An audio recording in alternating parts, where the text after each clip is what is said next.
বিসমিল্লাহির রহমানির রহিম। সম্মানিত দর্শক শ্রোতা ভাই এবং বোনেরা, আমি এখন সূরা আল আহজাবের 21 থেকে 24 নম্বর আয়াতের বাংলা তর্জমা আপনাদের কাছে পেশ করব। আউযু বিল্লাহি মিনাশ শাইতানির রাজিম। বিসমিল্লাহির রহমানির রহিম।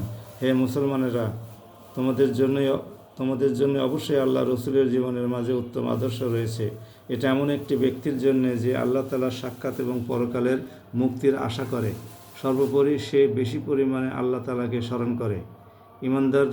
ইমানদাররা যখন শত্রু বাহিনীকে দেখল তখন তারা বলে উঠল, এ তো হচ্ছে তাই যার ওয়াদা আল্লাহ তাআলা ও তাঁর রসুল আমাদের সাথে আগেই করেছিলেন।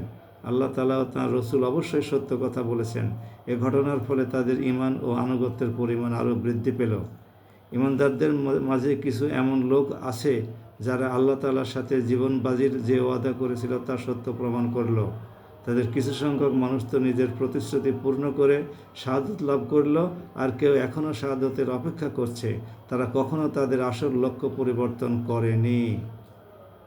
সাদাকাল্লাহুল আলিউল আজিম। সম্মানিত দর্শক শ্রোতা ভাই এবং বোনেরা, আল্লাহ রাব্বুল আলামিন মুসলমানদেরকে, ঈমানদারদেরকে উদ্দেশ্য করে যা যা বলছেন সেগুলো তো আপনারা স্পষ্ট শুনলেনই।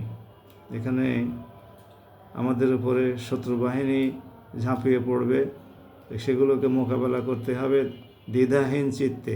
আল্লাহ এবং তাঁর রসুল যে নির্দেশ দিয়েছেন সেই নির্দেশ মান্য করেই আল্লাহর দিনকে সুপ্রতিষ্ঠিত রাখার জন্যে শাহাদতের তামান্না নিয়ে আমাদেরকে সেই যুদ্ধে অবশ্যই অংশগ্রহণ করতে হবে। কাদের ভাগ্যে সে যুদ্ধ আসবে আমরা জানি না। যারা সৌভাগ্যবান তারাই এরকম যুদ্ধের মোকাবেলা করে হয় জয়লাভ করবে, না হলে শাহাদত বরণ করে বেহেশতের অধিবাসী হবে। আজকের মতো আলোচনা এখানেই। সবাই ভালো থাকুন। আসসালামু আলাইকুম ওয়া রাহমাতুল্লাহ।